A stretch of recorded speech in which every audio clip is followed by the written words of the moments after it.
bienvenue dans Spoodcast épisode 4 si je me trompe pas, le podcast où on parle de films d'horreur. Moi, salut, c'est Hélène et je confirme, dans l'espace, personne ne vous entend crier. Je dis ça parce que c'est la tagline du film. D'accord. Oh là là. Salut, moi c'est Inès et ça me dégoûte. Vraiment une phrase que t'as dit à la 50e minute de ce film. T'as vraiment dit ça me dégoûte. Je m'en doutais un peu que t'allais trouver ça un peu crade. Aujourd'hui, on va parler de Alien, le 8e passager. Spoiler alerte, on va raconter tout le... tout. Probablement qu'on va beaucoup en dire, mais c'est sorti en 79, maniez-vous en fait. Ouais, allez le voir, en plus c'est bien, donc je conseille. Je vous conseille. Je sais pas pourquoi je fais l'accent marseillais, mais... Parce que c'est marrant. Et oui, finalement. Alors, Alien le 8e passager a été réalisé par Ridley Scott, sorti en 1979. Au casting, on a Sigourney Weaver, que tu avais déjà vu dans SOS Fantôme, mais c'était un petit rôle, donc je pense que tu t'en rappelais pas. On a Tom Skerritt, Veronica Cartwright et John Hurt et Ian Holm. Le scénario est de Dan O'Bannon. Le compositeur, c'est Jerry Goldsmith, qui a aussi composé la musique des Gremlins, de Rambo et de La Planète des Singes. Je l'ai vu. La Planète des Singes ? Mais peut-être pas celui-là, c'était peut-être celui de l'époque. Alors, pour information, le monstre, qui s'appelle le xénomorphe, a été imaginé et créé par le plasticien, graphiste, illustrateur, sculpteur et designer suisse Hans Ruedi Giger.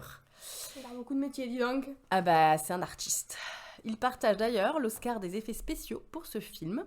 Et je vais te montrer l'œuvre qui s'appelle Necronome 4, qui a donc inspiré le xénomorphe. Oui, c'est clairement lui, quoi. C'est clairement le xénomorphe, voilà. Et ça, tu vois, il l'avait créé en 1976. Et je sais pas qui du film l'a vu, le réalisateur peut-être, Ridley Scott. Il a dit « Je veux ça comme monstre dans mon film ». Et du coup, il a embauché Giger. Allez. En 2008, l'American Film Institute le classe à la 7e position des plus grands films de science-fiction, tandis qu'il est classé comme le 33e meilleur film de tous les temps par le magazine Empire. Allez. Bam. À ton avis, combien de chats ont été castés pour interpréter le chat Jones ? Jones. C'est des bouts. Combien de chats ? C'est genre plus que 10 ? Non. Ah, quand même. Franchement, moi je dis 5. Il y en a 4. Oh, ça va. Voilà, il est interprété par 4 chats différents et ils se ressemblent tous parce qu'à chaque fois on a l'impression que c'est le même. Oui. Ridley Scott a déclaré, ouvrez les guillemets, « Pour moi, Giger a conçu une créature vraiment effrayante qui est extrêmement difficile. Alien est devenu le monstre le plus terrifiant après le requin de Steven Spielberg. C'est très dur de faire mieux. » Fermez les guillemets. On verra dans notre flipomètre que c'est même plus terrifiant que le requin, perso. Alors, le saviez-vous ? Au départ, il n'avait pas été envisagé que le personnage principal soit une femme. Évidemment. Moi, à la base, je pensais que c'était le capitaine. Hein. Bah oui, normal. À cette époque, ça n'avait encore jamais été le cas dans un film de science-fiction ni dans un film d'horreur. Au final, lorsque l'un des scénaristes a émis l'idée, les producteurs ont accepté, estimant que cette originalité serait intéressante pour le film. Sigourney Weaver avait d'abord auditionné pour l'autre rôle féminin, et elle obtient finalement le premier rôle, alors qu'elle est l'actrice la moins expérimentée et la moins connue et la plus jeune du casting. C'est pas beau ça ? Comme quoi, faites confiance à la jeunesse. Et pour info, elle était, je crois que c'est son premier film, c'était une actrice de théâtre, à la base. Et après, on l'a mise là et c'est devenu une grosse resta. Est-ce que tu nous ferais pas un petit pitch, un petit résumé du film en 30 secondes ? Alors, c'est un vaisseau spatial avec 7 personnes dedans. Donc, un vaisseau commercial, parce que ça se passe dans le futur et donc on fait du commerce dans l'espace. Apparemment. Et donc, la compagnie, l'entreprise, a envoyé un robot... Ah oui. Un robot pour ramener donc un truc, un spécimen un extraterrestre. Un alien donc sur Terre. Alors à la base on sait pas que c'est un robot, mais il est mis dans l'équipage comme ça. Voilà. Et en gros leur mission, sans qu'ils le sachent, c'est ça. Ouais. c'est ramener du coup un alien. Voilà, quitte à ce que tout le monde meure, Voilà. c'est pas grave, on veut ramener l'alien. Pourquoi faire? Pour le revendre à l'armée pour faire une arme. Ah oui, et là, ça serait une sacrée arme, Une je peux te sacrée dire. arme. Et donc, ils vont sur une planète, parce qu'il y a un signal. Donc ils y vont. Il y a un gars, je sais plus comment il s'appelle, Pas grave. qui se fait attaquer. Il se fait face-hunger. Ouais. Par un truc, une créature qui se met sur son Ça visage. ressemble à une énorme araignée visqueuse. Ouais, voilà, c'est un peu moche. Et donc, cette créature meurt à un moment, mais Sans avoir pris soin Voilà. auparavant de lui pondre un truc dans la gueule. Voilà. Et donc, il se remet, nanana, et 6 secondes plus tard, il se fait exploser les entrailles par un truc qui sort de lui. C'est là où j'ai dit ça me dégoûte. C'est exactement là que t'as dit « Bah ça me dégoûte !» sur ce ton. Voilà. Et donc, ils ont un alien à bord qui mange des gens et qui tue tout le monde presque. Eh oui. C'est presque un slasher dans la construction en fait ce film parce que bon c'est pas un psychopathe, c'est pas un tueur en série, mais le monstre tue à peu près tout le monde les uns après les autres. Effectivement. Si tu devais décrire ce film en 3 mots. Dégueu. Ensuite, espace et intrus. Moi, j'ai choisi culte, féministe et science-fiction. Alors qu'est-ce que t'as pensé de ce film ? Bah ça va, c'est bien. Alors juste, on voit rien. Ouais. Ça m'énerve. Genre les décors, je sais pas, vu que c'est censé être dans l'espace et tout, ils ont fait des trucs, c'est incompréhensible, tu sais pas où il est, t'arrives pas à te repérer dans le vaisseau, tu reconnais aucune pièce, enfin... C'est bien évidemment fait exprès. Oui, bah j'aime pas. Je comprends. Même quand que ils sont ce sur la soit, planète, on voit dérangeant. rien, il y a du vent et tout, on voit rien. Ça m'énerve. L'alien, on le voit une fois dans le film, sinon Une on fois voit juste... correctement. Oui, sinon on voit juste des gros plans sur des tentacules ou sa bouche, mais on le voit jamais en entier, ça me stresse. Genre, Je veux voir. Alors, je pense que ça a deux, comment dire, 2 raisons. La première, c'est qu'à l'époque, il n'y avait pas beaucoup de moyens pour les effets spéciaux et tout, et donc moins t'en voyais, moins tu voyais les défauts éventuels des costumes. Et la deuxième raison, c'est que tout simplement, moins tu vois les choses, et plus ça te fait peur aussi. Hein. Le requin dans Les Dents de la Mer, on le voit quasiment jamais. Hein. on le voit pas du tout. Enfin, Si, oui, on le voit à la fin, mais Et là c'est un requin, on sait à quoi ça ressemble un requin. Ouais, là tu Là te c'est un dis, alien, tu sais pas ce que c'est, tu sais ouais. pas s'il a 6 jambes, je sais pas. Ouais. Imagine, il a 2 têtes. Du coup, tu sais pas. t'étais frustrée parce que tu voyais pas bien. Oui. Oui, je comprends. Bah moi, je trouve que c'est un super film. Hein. Je l'avais déjà vu plein de fois. C'est un film culte. Bah, faut voir les suites, mais on les verra, hein, de toute façon. Et même les préquels sont bien. Enfin, moi, j'aime bien tous les films. Après, j'ai pas vu les Aliens versus Predator, ces trucs-là, là, parce que ça ne m'intéresse pas. Mais sinon, toute cette saga m'intéresse fortement. Cet univers est quand même extrêmement riche. Ton personnage préféré ? Mon personnage préféré, c'est le chat. Alors pareil, je crois qu'à un moment donné, tu m'as dit « Ah non, s'il tue le chat, oh non, j'espère qu'ils vont pas tuer le chat, oh non, elle a laissé le chat !» Ouais, en fait, il y a un chat donc, dans le vaisseau avec eux. Et il y a clairement un moment où elle le poursuit pendant genre 10 minutes pour le mettre dans la cage parce qu'elle va faire péter le vaisseau. Parce qu'en gros, c'est la seule survivante, ils sont tous morts. Donc elle veut, aller dans la navette, s'en aller et faire péter le vaisseau. Du coup, elle veut quand même récupérer le chat parce que, on va pas laisser le chat, quoi. Elle pourrait, mais elle le fait pas. Elle pourrait, mais elle le fait pas. Donc elle met longtemps à chercher le chat, elle prend des risques et tout pour mettre le chat dans la boîte. Elle est avec son petit chat et tout. Là, elle voit le monstre, elle lâche la boîte, elle s'en va. T'es un peu en mode. Allez. Bah, franchement, quand t'es en survie. Non, mais, je veux dire, je comprends, mais. Moi, je lâche le chat aussi. Hein. Je sais même pas si je serais allée le chercher. Non, moi, je serais pas allée le chercher, mais. Non, moi non plus, mais par contre, je la déteste quand même. D'avoir laissé le chat. Mais ça va parce que le chat n'est pas mort, donc voilà. Eh oui, tout fait en bien vrai, pour moi, le chat. En tant que réalisatrice de ce film, j'aurais fait que tout le monde meurt sauf le chat. Et que le chat, il arrive sur Terre en mode Miaou. Salut les gars. Franchement, ça aurait été mieux. Ça aurait été... rigolo, finalement. Ouais, mais il y aurait pas pu avoir de suite. C'est vrai. Enfin, si, on remarque avec d'autres personnages. Avec le chat. Parce que Ripley, elle est dans quasiment... Enfin, dans beaucoup de suites. Je te spoil pas, mais on la revoit, quoi. Oui, j'imagine. Voilà. Mon perso préféré, évidemment, c'est Ripley, car c'est une meuf hyper badass, elle est trop maline, elle garde grave son sang-froid, elle s'énerve pas trop, alors qu'elle pourrait, franchement. 2-3 fois, elle s'énerve Elle quand lance des petits regards bien noirs. Ouais, c'est ça. Mais elle s'énerve pas. Mais elle est en maîtrise de ses émotions, elle a un sang-froid à toute épreuve, elle est hyper intelligente. Si on l'avait écoutée depuis le début, bon, il n'y aurait pas eu de film, mais personne serait mort. Parce qu'elle aurait fait... Enfin, si, il y aurait un gars qui serait mort quand même. Le premier. Mais quand elle dit non, rentrez pas, on va faire... Non, en plus. Parce que quand ils sont allés sur la planète, elle a dit les gars, revenez, en fait, c'est juste un avertissement. C'est un avertissement, j'ai l'impression, c'est pas un appel. Donc revenez. Et Ash il dit non, mais laisse-les y aller. Bon, après, je crois que c'est un peu tard quand même, parce qu'il est déjà dans le champ des œufs et tout, donc. Je sais pas si c'est un peu tard quand même. Mais bon, c'est vrai que depuis le début, si on l'écoute, en réalité, voilà, elle aurait pu sauver tout le monde, mais personne ne l'écoute, car c'est une bonne femme.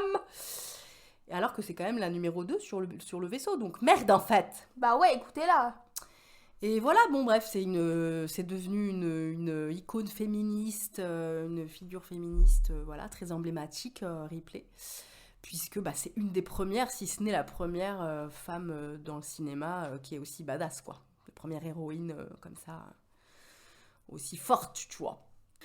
Ton personnage détesté? Alors bah moi c'est Ash. Moi aussi. On a toutes les deux le même. Parce que déjà ils s'incrustent dans leur vaisseau en tant qu'humain, alors qu'en fait c'est un robot, donc il nous a arnaqué depuis le début. Ouais. Ça se fait pas. Et en plus, il dirait qu'il est suspect et il a aucun scrupule. Après c'est un robot, donc on peut pas trop lui en vouloir, mais il a aucun scrupule à faire tuer des gens en mode non mais laisse-les y aller. Ouais. Vas-y, laisse-les. Donc en fait... Il a été programmé pour une mission bien précise, c'est ramener l'alien, lui. Ouais, peu importe si les gens ils meurent ou pas, quoi. Exactement. Donc, les autres priorités sont... En plus, il a tabassé... Comment ça s'appelle? Ripley. Bah, il essaie de la tuer, hein. Bah ouais, hein. Et en plus, il est dégueu parce que c'est un robot, on lui coupe la tête, enfin je sais pas, genre arrête. Cette scène, t'as trouvé que ça crade? Bah quand même. Ouais, c'est vrai que c'est dégueulasse. Ouais, c'est qu'au début, je sais pas. Oui, d'ailleurs, soit c'est l'alien, ouais. soit c'est un robot. En fait, on voit pas vraiment ce que c'est. Et vu que l'alien, on voit pas vraiment ce que c'est non plus. C'est vrai qu'à un moment donné, quand il dégueule des trucs blancs, parce que bah quand Carter... Non, c'est pas Carter, c'est Parker. À chaque fois, je dis Carter. Parker arrive et lui bute la gueule. En fait, il y a plein de trucs blancs dégueux qui sortent de son corps et tout. Et toi, t'es en mode ah, mais en fait, il a été genre contaminé, quoi. Ouais. Et tu captes pas qu'en fait, c'est un androïde. Enfin, après, t'as compris, mais c'est vrai que sur le moment, t'es là, bah attends, pourquoi il dégueule des trucs blancs, c'est trop bizarre. Ouais. T'avais pas capté que c'était un robot, parce que personne le savait finalement. C'était bien fait. Donc oui, on le déteste. C'est vrai qu'on le sent direct suspect, parce qu'il dit plein de fois, il dit non mais attendez, enfin voilà. Et puis après, il se reprend toujours en mode je veux dire, non mais parce que, enfin, tu sais, genre il se justifie, t'es là, toi, mon frérot, t'as des trucs à te reprocher. Et puis bah oui, après il essaye de buter tout le monde. Il obéit à la machine, hein, qui voilà, son objectif c'est de ramener l'alien, donc il s'en fout. Et même quand il est dead, le dernier truc qu'il dit c'est quand même vous avez toute ma sympathie, genre vous avez aucune chance, mais allez bisous, avec son petit sourire là. Même là, il est sadique en fait, alors que bon, c'est pas très réaliste parce qu'un robot serait pas sadique normalement. Mais ça se trouve c'est sympa, hein, mais c'est juste sur le moment t'es un peu en mode non, genre, arrête de parler sinon. Ouais, c'est ça. Il est là, vous avez toute ma sympathie. Non, je pense pas, moi je pense que c'est sadique. Attends, tu crois que c'est gentil quand il dit ça? Bah, ça parce qu'il dit, je vais pas vous mentir sur vos chances de survie, mais bonne continuation. Ouais, franchement, il se fout de leur gueule. Hein. Ouais. Je pense. Mais après, je sais pas, c'est un robot. Hein. Il est un peu en admiration, pareil, c'est pas normalement un trait de caractère d'un robot, mais il est un peu en admiration de la... Pour lui, la créature, c'est une créature parfaite, quoi. Bah ouais. Une machine à tuer, mais une créature parfaite. Donc on le déteste, voilà. La scène culte du film pour toi? C'est la scène où, je sais plus comment il s'appelle. Dallas, donc le capitaine, qui est au début le personnage principal, j'ai l'impression, il est donc dans les conduits d'aération pour essayer de trouver le monstre. Ouais. Et donc on lui dit, attends, il est juste à côté de toi, genre... court, il court vers le monstre, donc la personne est en mode non, de l'autre côté, dans l'autre sens. Donc là, on voit rien parce que du coup il est dans le noir, il a une flamme, il se retourne et il y a il y a le monstre qui fait genre, bah qui est juste là, donc jumpscare, j'ai sursauté. Oui, elle a enfin sursauté. C'est le combienième film? 4e? Ah bah non, je suis bête, c'est le 4e épisode. Oui, pardon, c'est le combienième film? 13e? Ouais, 14e. Pardon, ouais, 13e ou 14e film, pardon. Donc t'as pas la trouille facile, contrairement à moi, et le jumpscare facile. Et là, t'as sursauté, enfin. Là, j'ai sursauté. Et en fait, le monstre, il est vraiment en mode boue, avec les mains, genre, écartées, genre, dans son visage, en mode boue. C'est vrai qu'on dirait qu'il fait boue. Du coup, ça m'a fait rire juste après. Genre, j'ai sursauté et après, j'ai rigolé, quoi. Donc, voilà. Bon, après, il le bute, quand même. Donc, mais on le voit pas. Ouais, mais on s'en doute. Bon, on le retrouve jamais, hein. Mais on le voit pas. Voilà, donc, c'est pas une scène dégueu, donc c'est pour ça que je l'aime bien. Ouais. Mais en même temps, c'est marrant. Ouais. Et ça fait peur. Ouais. Moi, ma scène culte, c'est, je pense, la scène culte d'à peu près tout le monde, hein, c'est l'accouchement par le thorax. Yes. du monstre, parce que ça reste quand même une des scènes les plus dégueu et qui marque, quoi, qui a marqué quand même toute une génération, plusieurs générations même. Parce que tu t'y attends pas du tout, en fait. Tu sais, genre, il va mieux, il est là, on va se faire une petite bouffe. Après, s'étouffer. Et d'un seul coup, voilà, tu crois qu'il s'étouffe avec la bouffe, et en fait, il y a un monstre qui lui sort du bide. Personne n'était prêt, quoi. Donc voilà, je pense que c'est quand même une scène...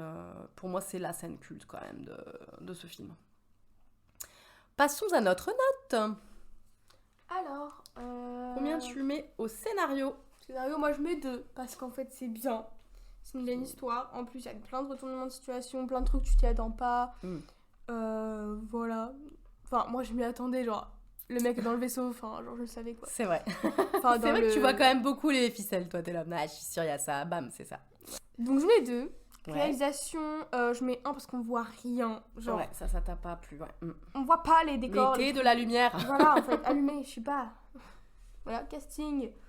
Je mets 1 parce que les acteurs, bon, c'est pas qu'ils jouent mal, mais c'est juste que j'en connais aucun. Ouais. Il y a pas de des vieux acteurs, Rosta, quoi, donc... Sigourney Weaver, c'est une énorme star. Hein. Ouais, mais je la connais pas. Enfin bref, du coup, je mets 1 quand même, parce qu'il joue pas mal. Ouais, puis après, je pense que ça joue aussi qu'on l'ait vu en français, malheureusement, parce que les VF, à l'époque, c'était vraiment pas très bien fait. Ouais. Et la VF, elle est nulle, clairement. C'est mal doublé, c'est des blagues potaches, enfin bon, c'est pas terrible. Je pense que si on avait pu la regarder en anglais... Voilà, ça faisait que les gens jouaient mieux, quoi. Là, t'as l'impression que les gens, ils jouent mal, en fait. Mais c'est la VO. C'est la VF. En tout cas, voilà. Musique, je mets 0 parce que les bruits sont dégueux. Après, la musique m'a pas marqué. Mais c'est exprès. Ouais, mais j'aime pas. Ah ouais. Genre, pas besoin de mettre des bruits dégueux en plus. Le monstre, quand tu fais des... Enfin bref, non. Donc 0. Ok. Et message, valeur, je mets 2 parce qu'en fait, écoutez, les femmes, finalement... Parce que si vous l'aviez écouté depuis le début, vous serez pas tous morts. Voilà. Donc 2. Exact. Moi, j'ai mis 2 au scénario aussi, parce que voilà, c'est une pure histoire. J'ai mis 2 à la réalisation, parce que moi, ça m'a pas dérangé que ce soit dans le noir. Au contraire, je trouve qu'effectivement, ça rajoute à la terreur. Au casting, j'ai mis 2, parce que ils jouaient tous bien. Musique, j'ai mis 0, parce que j'avoue que je m'en souviens pas. Je suis un peu difficile en musique. Si je m'en souviens pas, je mets pas 2 points. Voilà. Et puis, message valeur, j'ai mis 2, évidemment, puisque déjà, donc, écoutez les femmes, premièrement. Et deuxièmement, il y a un petit message un peu anticapitaliste, vite fait. Enfin, vite fait. En fait, vu qu'on comprend que les employeurs de l'équipage sont prêts à les sacrifier pour juste ramener l'alien et le vendre à l'armée... ça fait quand même, genre, oulala, c'est pas bien, ou les vilains, ou la vilaine entreprise. Et plus les discours au tout début, là, de différence de salaire, tu comprends que, en fait, les ouvriers, il y a deux personnes qui sont là juste pour réparer le vaisseau quand il y a des problèmes et tout, et qui sont pas, genre, des cadres, qui sont pas les intellos du vaisseau, quoi. Et eux ils arrêtent pas de dire ouais en fait on est moins bien payé que vous, c'est pas normal et tout, et j'ai trouvé que c'était quand même un petit clin d'œil sympa, message social, voilà. Et voilà, du coup 2 sur 2 pour les messages valeurs. Alors toi du coup ça te fait un 6 sur 10 et moi un 8 sur 10, ce qui nous fait une note totale de 15 sur 20. Ce film entre-t-il dans notre top 5 ? Eh bien, à mon grand désarroi, non, il est seulement 7ème sur 14 films. Donc, je te laisse rappeler nos 5 titres en tête du classement. Notre top 5, j'ai bugué. C'est donc Shutter Island avec 18,5, Frankenstein avec 17, et ensuite avec tous 16, Les Dents de la Mer, Entretien avec un vampire, Shaun of the Dead et Psychose. Exact, le flipomètre, c'est notre top 5 des pires méchants ever. Ce méchant, le méchant de ce film, y entre-t-il à ma grande joie? Oui. Il entre directement à la première place pour chacune de nous. Alors, est-ce que je te laisse redire ton top 5 du coup? Mon top 5 c'est alors du coup le Xénomorphe. Ensuite The Beast dans Split. Le requin des Dents de la Mer, ce dont on ne parle pas de Le Village, et Dracula de Coppola. Yep, moi c'est du coup le Xénomorphe aussi en number 1, car je n'aimerais vraiment pas me retrouver en face de lui. Ensuite le requin dans Les Dents de la Mer, puis Les Oiseaux d'Hitchcock, puis The Beast dans Split, et enfin Cube. Je comprends toujours pas pourquoi t'as plus peur des oiseaux que de The Beast. Les oiseaux dans Hitchcock, ils sont quand même genre 50 ou 100 après toi, quoi. C'est des Moi, oiseaux. genre, ouais, c'est des mouettes. T'as vu la taille des mouettes? Mais imagine, il y a 100 mouettes qui viennent t'attaquer. The Beast, il est tout seul. Au pire, tu peux peut-être essayer Tu peux rien faire. Elle s'en sort, Micheline. Parce qu'elle a des cicatrices. T'as des cicatrices? Ouais, c'est vrai que c'est un peu nul comme fin, en vrai. T'as des cicatrices, je te laisse tranquille, alors. Bizarre. Non, moi, franchement, ça me fait grave flipper de me faire attaquer par 50 corbacs. Hors de question. Genre, ils ont des comment ça s'appelle? Des becs, ça peut te crever les yeux. Horrible. Mais The Beast, il te mange les entrailles. Ouais, j'avoue. Mais je me dis que j'ai plus de chances de m'échapper d'un gars que de 50 oiseaux. Je suis désolée. Moi, les animaux, je pense qu'en plus, c'est con. Donc, il n'y a pas moyen de les raisonner. Alors que The Beast... lui, tu peux le raisonner. Non, c'est vrai que tu peux pas trop. Mais bon, il arrive à se raisonner par rapport au fait qu'elle a vu qu'elle a des cicatrices. Bon, donc, quand même. Je pense qu'il y a plus de chances de s'en sortir. Ouais, bref. C'est peut-être un film, mais moi, ça me fait plus flipper de me faire attaquer par des oiseaux. Je suis désolée. D'accord. Nos recommandations. Qu'est-ce que tu recommandes à Inès en lien avec Alien? Moi, je recommande E.T.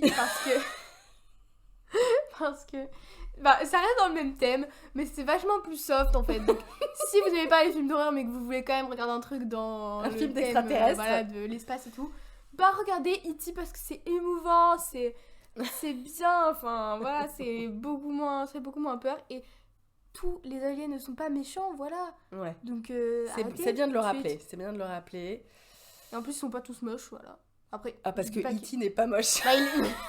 Il est quand même un peu plus forme humaine que celui-là. Oui, il a une bonne tête en vrai, mais il est moche. Il est moche, mais il est moins moche que le Xénomorphe. Ah bah c'est sûr. Le Xénomorphe, en plus, il coule de partout. Ouais. C'est dégueulasse. Et il est trop kawaii, il fait E.T. téléphone maison. C'est vrai. Et ça, c'est mignon. Oui, alors ça, que l'autre, c'est est-ce qu'il dit E.T. téléphone maison? Ah bah il dit rien, voilà. Il parle pas. Donc il est moins intelligent en plus. Donc voilà, regardez E.T. Je suis pas sûre qu'il soit moins intelligent.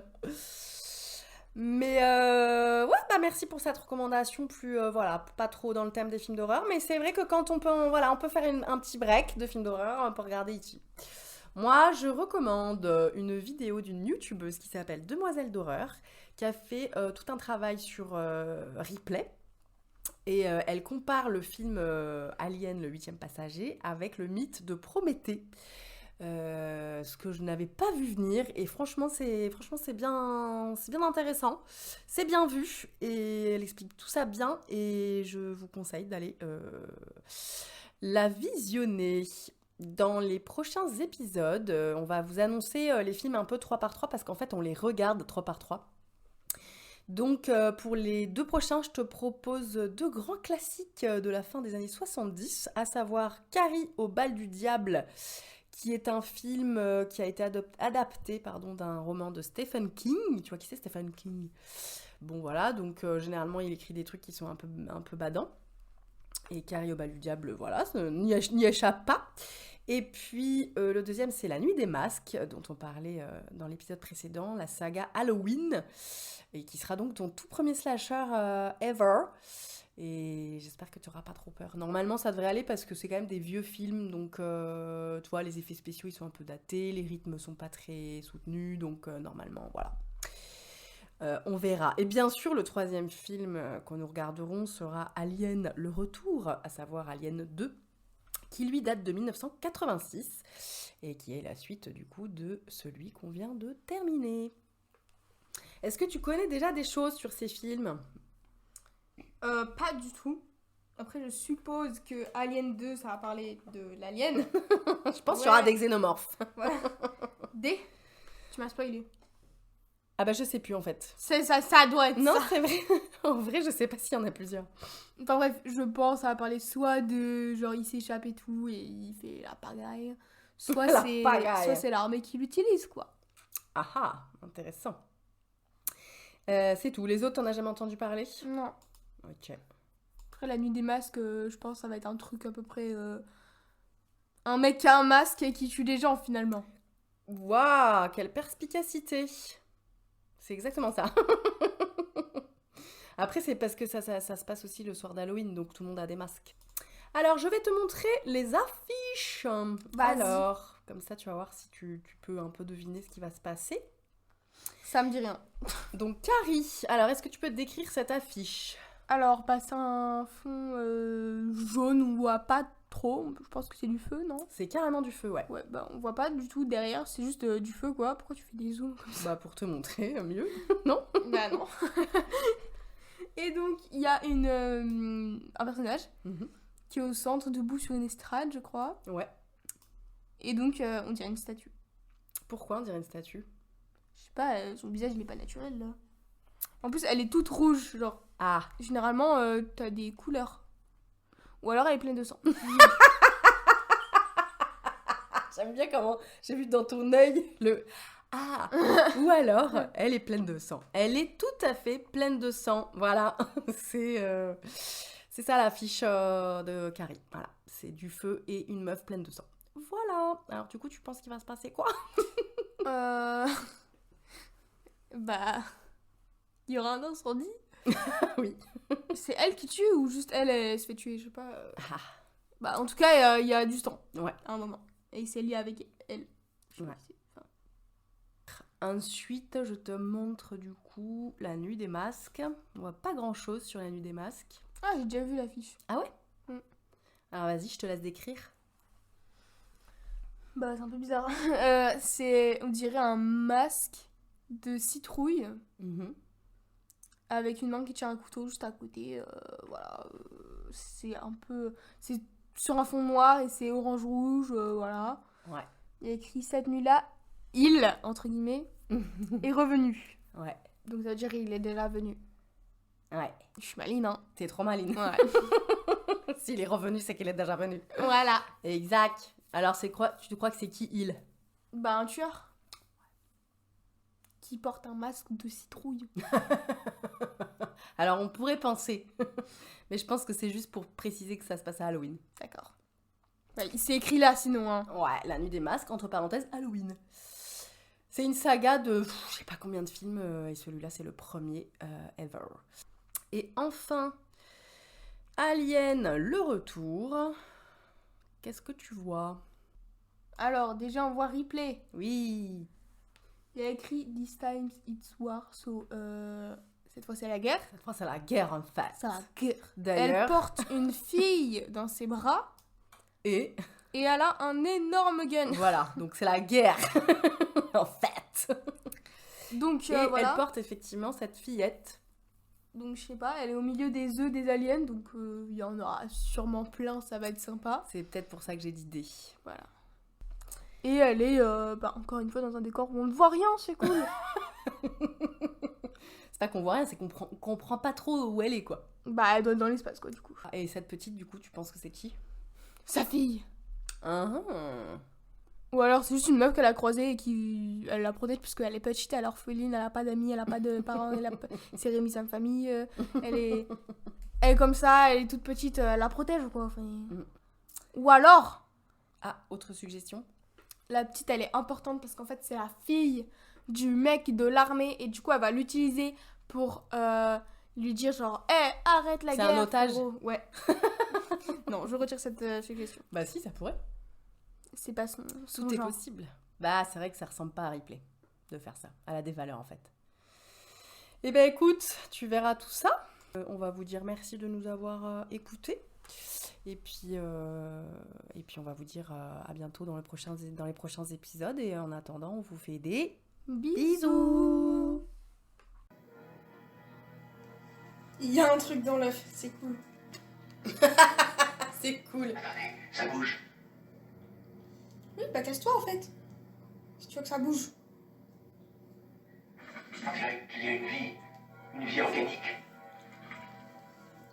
Casse-toi. Ouais, bah c'est cool. Non, franchement. Bah, il a plus le truc dans la tête. Et non. Le truc est quelque part dans le vaisseau en liberté. Il ferme la porte. Coupez l'eau, putain. Coupez l'eau. Mais sérieusement, elle ferme pas la porte. Ça stresse. Hein. Si le truc sort par la porte, je la frappe. Voilà, merci. C'était pas si compliqué de fermer la porte. Vas-y, là. Ah, mais il est trop bien. Bah, ça me dégoûte.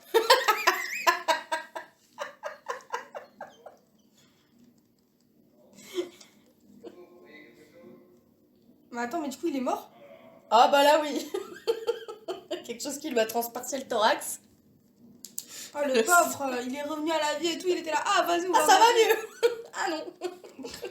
Ça a l'air triste. Miskin. Jones.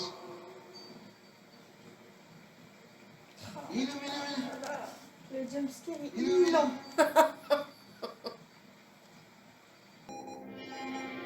Mais ne restez pas là maintenant. Attends, je t'en prie. Sors de là. Sors de là. Sors de là. Sors de là. Non. Non, pardon. Je vais de l'autre côté, Dallas. Oh, putain. Dallas. Toute la vie. Dallas. Mais le monstre, il a vraiment fait boum. D'accord. Mais merde. Ah, mais en fait, c'est l'alien, il s'est transformé en. Un robot. Ah, c'est une saloperie de robot. Ah non. C'est un peu dégueu quand même. On va faire sauter le vaisseau spatial. On va tenter notre chance dans la navette. On va tout faire sauter. Allons-y. En fait, à la fin, ils vont tous mourir. Et un meurtre. Et un meurtre. Hawk.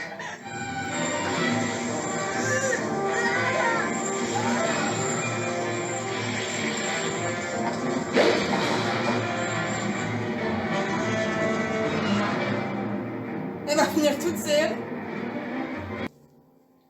Il est dans le vaisseau. Tu crois? Bah, je sais pas pourquoi on a un plan comme ça. Non, c'est bon, la musique elle est heureuse. La musique elle est joyeuse, allez, s'il vous plaît. Voilà. Qu'est-ce que j'avais dit? Mais je suis trop forte!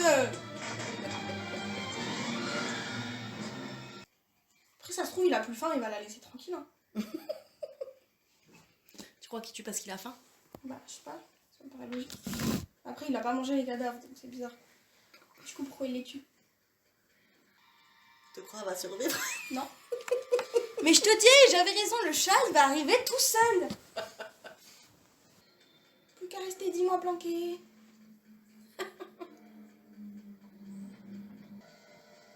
Mais j'étais sûre qu'il était avec elle dans le vaisseau. T'as vu? Pas de bol, hein. Je suis maligne, moi. Franchement, à tous les coups, tu es sympa en fait, genre. Elle a buté tout le monde, hein, quand même. Mais vous avez essayé de parler avec lui? Non, je crois pas, non.